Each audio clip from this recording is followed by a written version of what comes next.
حدیث کی کتابیں کھول لی. اللہ تعالیٰ نے قرآن میں کہا رسول اللہ کی بات کے آگے آوازوں کو پست کر لو. صحابہ اتنی پست کرتے تھے، اتنی پست کرتے تھے. جب یہ آیتیں اتری تو ابو بکر و عمر کے کلیجے چر گئے، اور انہوں نے اس کے بعد رسول اللہ کے دنیا سے جانے تک کبھی رسول اللہ کے آگے ہلکی سی بھی اونچی آواز میں بات کو کرنا گوارا نہ کیا کہ کہیں ہمارے سارے اعمال ضائع نہ ہو جائیں.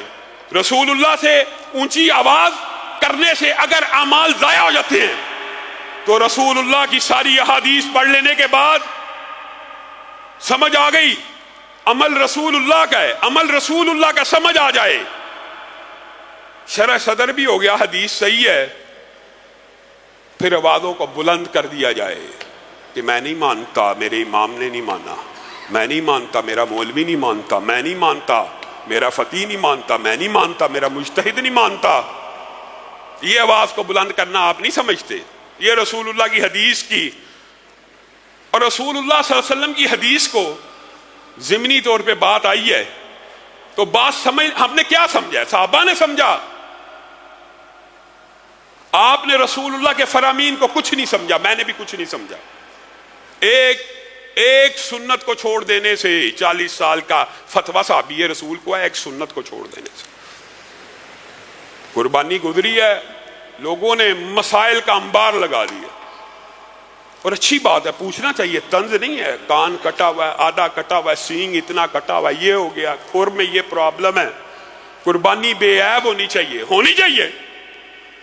عیب دار قربانی تو قبول نہیں ہے، لیکن عیب دار نمازیں، عیب دار عبادتیں، عیب دار روزے، عیب دار حج جو سارے ہی غیر مسنون ہیں وہ قابل قبول ہیں.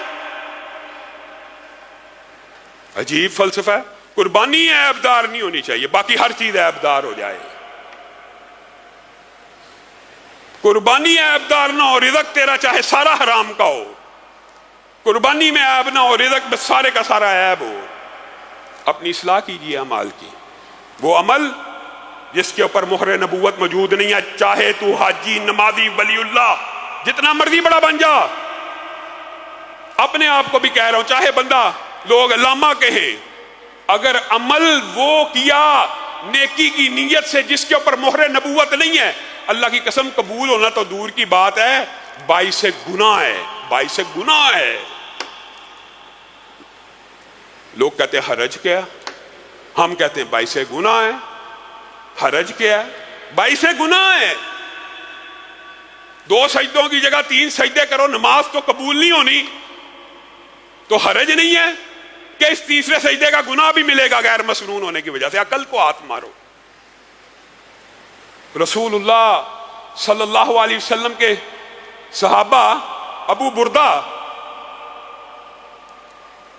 اللہ کے رسول کی خدمت میں پیش ہو گئے.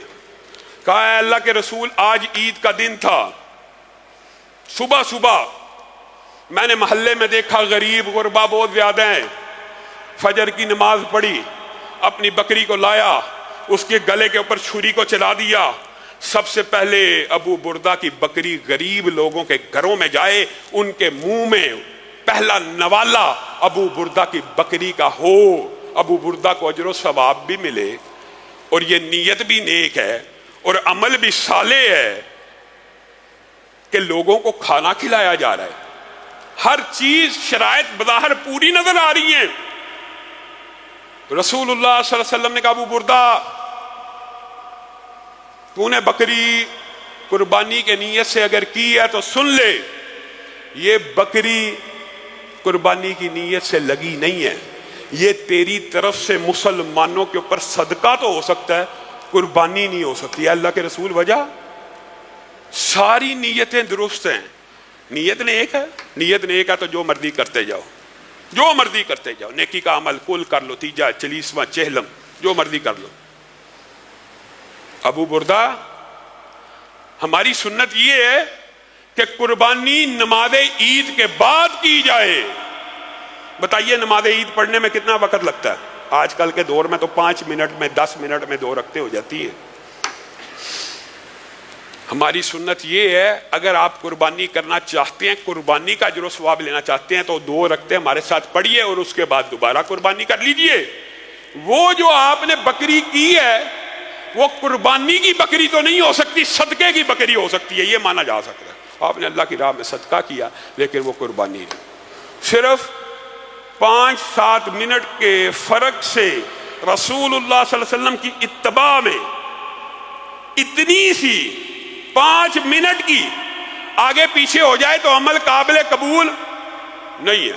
اور یہاں پہ سنتوں کو اس لیے کہا گیا کہ ایک وقت آئے گا سنتوں پہ چلنا مشکل ہو جائے گا. یہ حدیث بھی موجود ہے نا, بعض نے کہا یہ اس میں ضعف ہے لیکن دیگر سندیں اس کو مضبوط کرتی ہیں. ایک وقت ایسا آئے گا, یہ وہی وقت ہے جب سنت رسول کو زندہ کرنے کا اجر و ثواب 100 شہیدوں کے برابر پہنچ جائے گا. ایک حدیث میں 50 صحابہ کے برابر اجر و ثواب ہے. وہ حدیث تو بالکل صحیح ہے, اور اس حدیث کو بھی دیگر روایات مضبوط کرتی ہے. 100 شہیدوں کے برابر پہنچ جائے گا. کس بات کا اجر؟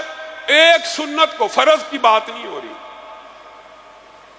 اس چیز کو, رسول اللہ کے قول کی حقانیت کو, صداقت کو جس طرح صحابہ نے سمجھا ہم نہیں سمجھ سکے. اور صحابہ نے کیسے سمجھا؟ ایک واقعہ بیان کروں گا, وقت گزرتا جا رہا ہے. حضرت علی کو, زبیر کو, مقداد کو, جوان ہیں, جرنیل ہیں. بات آج ضمنی طور پہ اس سائڈ پہ آئی ہے تو اسی طرف چل پڑی ہے. انشاءاللہ کوشش کریں گے کہ اگلے خطبے میں اس موضوع کو کلوز کیا جائے اور دوبارہ سیرت النبی کے 2 ہجری کے واقعات کی طرف آئیں. ان 3 جوان جرنیلوں کو رسول اللہ صلی اللہ علیہ وسلم نے کہا انطلقوا حتی تأتوا روضۃ خاخ, یہاں سے چلو یہاں تک کہ خاخ نامی وادی میں پہنچ جاؤ. جب خاخ نامی وادی میں پہنچو گے تو وہاں پہ ایک عورت ہے, معہا کتاب, اس کے پاس ایک خط ہے, وہ لے آنا. یہ تینوں پہنچے, وادی خاک میں پہنچے تو عورت بھی موجود تھی, اونٹ بھی موجود تھا, کجاوا بھی موجود تھا. انہوں نے عورت کو کہا رسول اللہ صلی اللہ علیہ وسلم نے ہمیں بھیجا ہے, آپ کے پاس ایک خط ہے وہ ہمیں دے دیجیے. اس عورت نے کہا تلاشی لے لو, میرے پاس کوئی خط نہیں ہے, تمہیں اطلاع غلط ملی ہے. صحابہ کی پیشانی کے اوپر بل پڑ گئے. انہوں نے کہا تلاشی لو, یہ کیسی بات کرتی ہے کہ اطلاع غلط ہے. اور میرے بھائیو, اگر آپ کا اور میرا عقیدہ یہ ہو جائے گا تو ہم فلاح پا جائیں گے. اگر ہم نے رسول اللہ کے قول کو بس ایسے ہی سمجھ لیا تو ہم ناکام ہیں. انہوں نے کہا کیا بات کرتی ہے, یہ اطلاع ہمیں کسی بادشاہ نے نہیں دی, کسی حاکم نے یا جرنیل نے نہیں دی, ہمیں اطلاع اس نے دی ہے جس کو اطلاع آسمان کی بلندیوں سے آتی ہے. ہمیں اس نے اطلاع دی. اونٹ کی تلاشی لو, کجاوے کی تلاشی لو. خط ایسی ہوشیاری اور چلاکی سے چھپایا گیا تھا, خط نہ ملا, نہ کجاوے میں ملا, نہ اونٹ پہ ملا, نہ سامان میں ملا. صحابہ کے چہرے متغیر ہو گئے, لیکن کیا ان کا ایمان متغیر ہوا؟ آج ہم کہتے ہیں تحقیق یہ کہتی ہے, تفتیش یہ کہتی ہے, یہ جی حدیث عقل کے مطابق نہیں ہے. بدبخت ایسی عقل کے اوپر, ایسی عقل پہ تف ہے جس کے اوپر حدیث ہضم نہیں ہوتی. جی آج کا دور ہوتا تو غامدی صاحب جیسے کہتے ہیں تحقیق تو کہتی ہے خط نہیں ہے. وہاں پہ کون کھڑے ہیں؟ علی, زبیر. انہوں نے کہا تفتیش تو کہتی ہے کہ تیرے پاس خط نہیں ہے, تلاشی بھی کہتی ہے تیرے پاس خط نہیں ہے, لیکن ہمارا ایمان کہتا ہے خط تیرے پاس ہے, نکال دے. لَتُخْرِجِنَّ الْكِتَابَ أَوْ لَنُلْقِيَنَّ الثِّيَابَ. اے عورت سمجھ لے, ہمیں اطلاع اس نے دی ہے جس کو عرش کی بلندیوں سے اطلاع آتی ہے. دنیا غلط ہو سکتی ہے, اس کی اطلاع غلط نہیں ہو سکتی. ہاتھ نکال دے ورنہ تیرے کپڑوں کو اتار دیا جائے گا, تیری جامہ تلاشی لی جائے گی, تجھے برہنہ کر کے ہم تیری تلاشی لیں گے, ہمیں پتا ہاتھ تیرے پاس ہے. عورت گھبرا گئی, اور عورت نے خط ایسی جگہ چھپایا تھا کہ اگر کپڑے بھی اتار لیے جاتے تو نہ ملتا. لیکن عورت کو سمجھ آ گئی کہ ان کا ایمان اور یقین ہے کہ خط میرے پاس ہے, تو اس نے اپنے سر کی چٹیا کے اندر ایک پرچی چھپائی ہوئی تھی, وہاں سے وہ پرچی نکال کے ان کو دے دی. اب میرا اور آپ کا ایمان کیا ہے؟ حدیث رسول 20 دفعہ بھی سن لیں, 30 دفعہ بھی پڑھ لیں, یقین نہیں ہے. اللہ رب العزت ہمیں سنت رسول کے اوپر چلنے کی توفیق عنایت فرمائے.